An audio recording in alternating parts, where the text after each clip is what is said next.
आप सभी को नमस्कार। मैं महेश कुमार स्वागत करता हूं आपका अपने YouTube चैनल पर।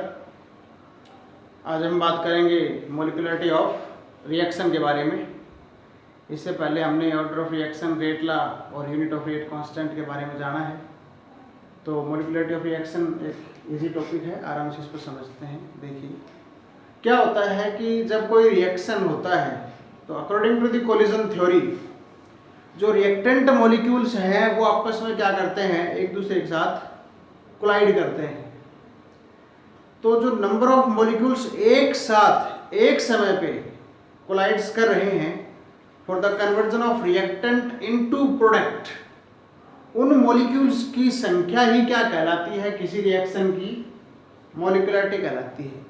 The number of molecules which must be collide to convert a reactant into product simultaneously, एक साथ टकराने चाहिए। जितने मॉलिक्यूल्स एक साथ टकराएंगे जिससे आपका रिएक्टेंट प्रोडक्ट में कन्वर्ट हो, वो संख्या क्या कहलाती है, उस एक रिएक्शन की मॉलिक्यूलरिटी कहलाती है। तो what is the molecularity of a reaction? इसको क्या बोलेंगे हम? It is the number of molecules, it is the number of molecules which must be collided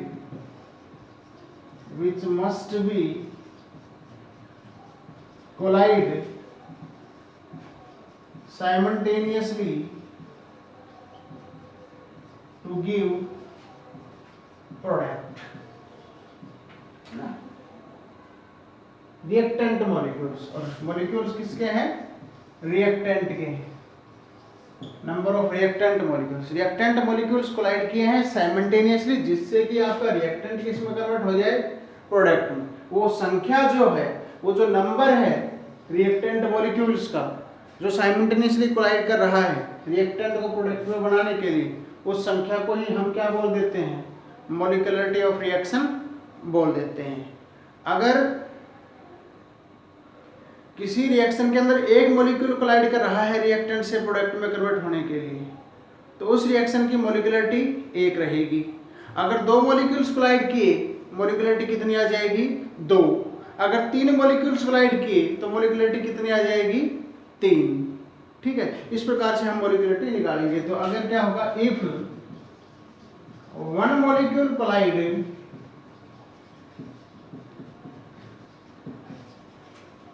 to give product, तो उस रिएक्शन की मॉलिक्यूलरिटी क्या हो जाएगी आपके पास? उस रिएक्शन की जो मॉलिक्यूलरिटी है वो कितनी हो जाएगी? 1। और इस रिएक्शन को हम क्या बोलेंगे? Unimolecular reaction. ओके, अगर एक है मॉलिक्यूलरिटी, उस को हम क्या बोलते हैं? Unimolecular reaction. यूनि मतलब सिंगल, एक मॉलिक्यूल कोलाइड हुआ है रिएक्टेंट से प्रोडक्ट बनाने के लिए। इफ 2 मॉलिक्यूल्स कोलाइड,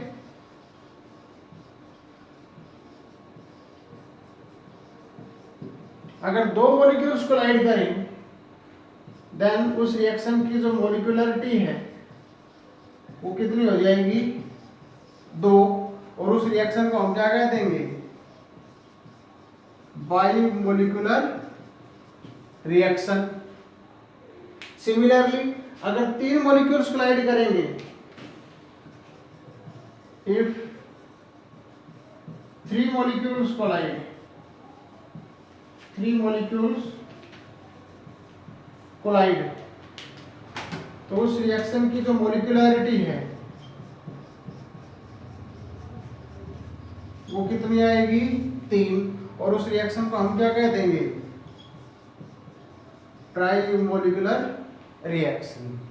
ओके, कोई भी जो अपने पास इक्वेशन है उस इक्वेशन से हमें मॉलिक्यूलरिटी बतानी हो तो बिल्कुल आसानी से बता सकते हैं, just by saying the number in balanced stoichiometric equation. ना, बैलेंस्ड इक्वेशन है अपने पास, उसमें स्टिक्योमेट्रिक संख्या को देख करके उसका टोटल सम कर देंगे, वहां से हमें क्या मिल जाएगी? उस रिएक्शन के लिए मॉलिक्यूलरिटी मिल जाएगी। तो molecularity of a reaction can be determined, molecularity of a reaction can be determined, molecularity molecularity of a reaction can be determined just by adding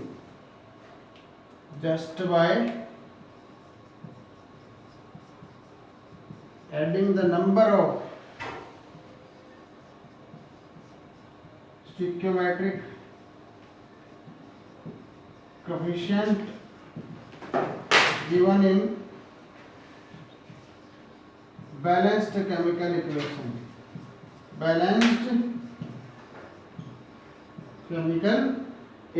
balanced chemical equation है, उसके अंदर जो नंबर है उन नंबर्स को आप टोटल सम कर दो, जोड़ने पर जो संख्या आएगी वो क्या हो जाएगी, उस रिएक्शन की मॉलिक्यूलरिटी हो जाएगी। वहां से हम बता सकते हैं किसी भी रिएक्शन की मॉलिक्यूलरिटी।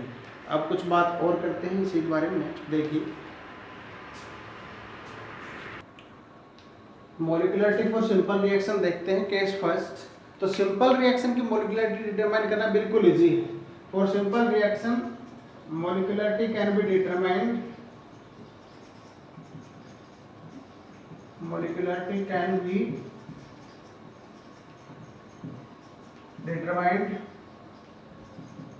just by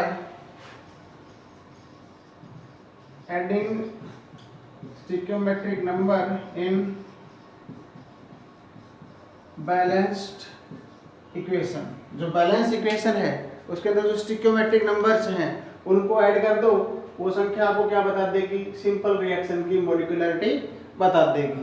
ओके, तो जस्ट इनको ऐड कर देंगे तो मॉलिक्यूलरिटी आ जाएगी। एग्जांपल देखते हैं, जैसे अपने पास है PCl5, तो PCl5 में हम देखते हैं कि जब हम इसको हीट करते हैं तो अपने पास क्या बनता है, PCl3 प्लस Cl2।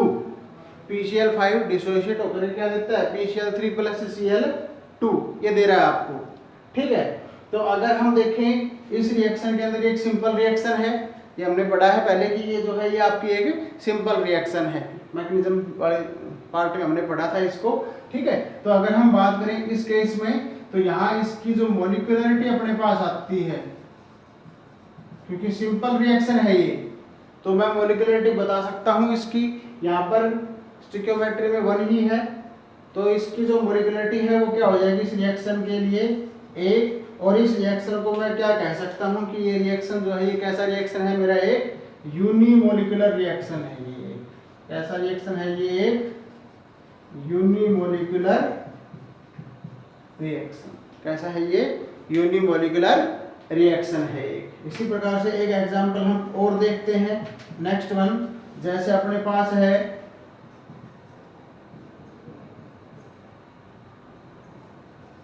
O2F2, इसको हीट करें, ऑक्सीजन अलग फ्लोरीन अलग, O2F2 डिसोसिएट होकर क्या दे रही है आपको, O2 प्लस F2। तो अगर इस रिएक्शन की भी हम मॉलिक्यूलरिटी चेक करें, ये भी एक सिंपल रिएक्शन है, और सिंपल रिएक्शन की मॉलिक्यूलरिटी मैंने कहा था कि बैलेंस इक्वेशन देख करके उसकी स्टोइकियोमेट्री जोड़ने से मिल जाती है हमें।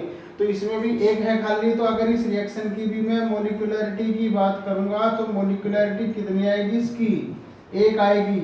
और इस रिएक्शन को भी मैं क्या बोल लूंगा कि ये रिएक्शन भी कैसा है, मेरा एक यूनिमोलिकुलर रिएक्शन है। कैसा हो जाएगा, ये एक यूनिमोलिकुलर रिएक्शन हो जाएगा। ओके, अब हम देखते हैं कॉम्प्लेक्स रिएक्शन की मॉलिक्यूलरिटी कैसे निकालते हैं। देखिए, मॉलिक्यूलरिटी फॉर कॉम्प्लेक्स रिएक्शन, तो एक बात है इसको बिल्कुल 100% याद रखना आप कि कॉम्प्लेक्स रिएक्शन के लिए मॉलिक्यूलरिटी का कोई मीनिंग नहीं है। Molecularity has no significance for a complex reaction. क्यों? क्योंकि कॉम्प्लेक्स रिएक्शन एक से ज्यादा स्टेप में होती है और हर स्टेप की अपनी खुद की क्या होती है, मॉलिक्यूलरिटी होती है। ओके, एक बार दोबारा सुनिए कि कॉम्प्लेक्स रिएक्शन के लिए मॉलिक्यूलरिटी का कोई सिग्निफिकेंस नहीं है। why molecularity has no significance for complex reaction? Because a complex reaction takes place in more than one steps and every step has its own molecularity. Okay, check करते हैं। तो पहली बात अपन के पास ये निकल के आती है कि molecularity has no significance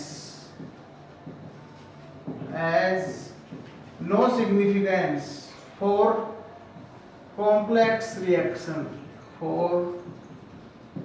complex reaction. Molecularity has no significance for complex reaction. First one. अब why? Because in complex reaction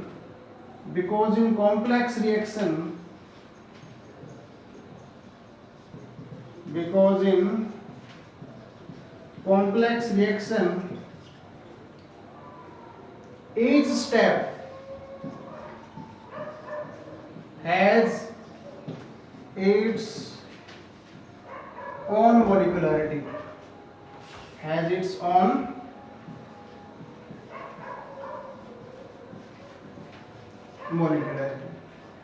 her step की अपनी खुद की क्या होती है, मोलिकुलरिटी होती है। एग्जाम्पल देखते हैं। फॉर एग्जाम्पल जैसे अपने पास है 2N2O5, इसको अगर हम हीट करें तो ये हमें क्या देता है 4NO2 प्लस O2। तो अब इस रिएक्शन की मोलिकुलरिटी में कितनी नहीं कह सकता, 2 नहीं कह सकता। वाई? क्योंकि ये जो रिएक्शन है जैसा दिख रहा है वैसा नहीं है। ये रिएक्शन आपका एक कैसा रिएक्शन है, ये रिएक्शन एक आपका कॉम्प्लेक्स रिएक्शन है। इस प्रकार का रिएक्शन है, ये आपका कॉम्प्लेक्स रिएक्शन है जो एक से ज्यादा स्टेप में होता है। तो अगर हम इसका फर्स्ट स्टेप लिखें इस रिएक्शन का, तो फर्स्ट स्टेप क्या आता है इस रिएक्शन का, आपके पास जो आएगा फर्स्ट स्टेप वो आएगा N2O5 डिसोशिएट होकर के क्या देता है ये हमें NO2 plus NO3, that is step first. ये इस रिएक्शन का स्टेप 1 है। ठीक, अगर हम बात करें सेकंड स्टेप की, तो सेकंड स्टेप में क्या होता है N2O5 प्लस NO3।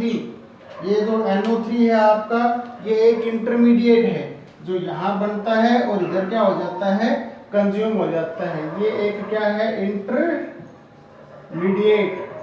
इसके बारे में हम मैकेनिज्म वाले पार्ट में पढ़े थे, आप जाकर के पीछे वाली वीडियोस हमारी देख सकते हैं, लिंक मैं डिस्क्रिप्शन में दे दूंगा।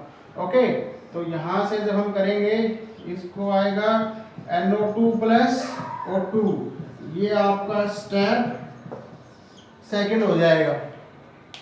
ओके, स्टेप फर्स्ट और ये आपका स्टेप सेकंड, स्टेप फर्स्ट और स्टेप आपका सेकंड। अब इस केस में अगर मैं बात करूं तो फर्स्ट स्टेप जो है इसकी अगर मैं मोलिकुलरिटी की बात करूं तो इसकी मोलिकुलरिटी तो 1 है। इस फर्स्ट स्टेप की मोलिकुलरिटी कितनी है, 1। और सेकंड स्टेप की मोलिकुलरिटी की अगर मैं बात करूं तो सेकंड स्टेप की मोलिकुलरिटी कितनी है, 2 है। तो हर स्टेप की मोलिकुलरिटी अपनी खुद की है। कॉम्प्लेक्स रिएक्शन में फर्स्ट स्टेप की मोलिकुलरिटी 1, सेकंड स्टेप की मोलिकुलरिटी 2। इसलिए हम कह रहे हैं कि जो कॉम्प्लेक्स रिएक्शन है उसका मोलिकुलरिटी से कोई सिग्निफिकेंस या कोई लिंक नहीं है। तो सीधी बात यह है कि molecularity has a senseful meaning for simple और एलिमेंट्री रिएक्शन ओनली, है ना। मोलिकुलरिटी का लिंक किसके साथ है, सिंपल रिएक्शन या फिर मैं क्या बोलूंगा इसको, एलिमेंट्री रिएक्शन के साथ। ठीक है, जैसे ये अपने आप में एक एलिमेंट्री या सिंपल रिएक्शन है और इसकी मोलिकुलरिटी 1 आई। ये जो सेकंड पार्ट है इस रिएक्शन का, ये अपने आप में एक एलिमेंट्री रिएक्शन है, तो इसकी मोलिकुलरिटी कितनी आई, 2 आई। ओके, तो मोलिकुलरिटी के बारे में इतना ही। अब हम नेक्स्ट वीडियोज में बात करेंगे कि कैसे हम एक्सपेरिमेंटली ये ऑर्डर वगैरह या रेट लॉ या मोलिकुलरिटी या units of rate constant determine करते हैं। तब तक के लिए पढ़ते रहिए, एनसीईआरटी से प्रैक्टिस करते रहिए। जो भी आपको कार्य मिलता है आप उस कार्य को कीजिए। कोई प्रॉब्लम आती है डिस्कस करें, शेयर करें। कोई आपके सजेशंस हों वो आप बताइए, हम उसको और इम्प्रूव करने की कोशिश करेंगे। बहुत बहुत धन्यवाद।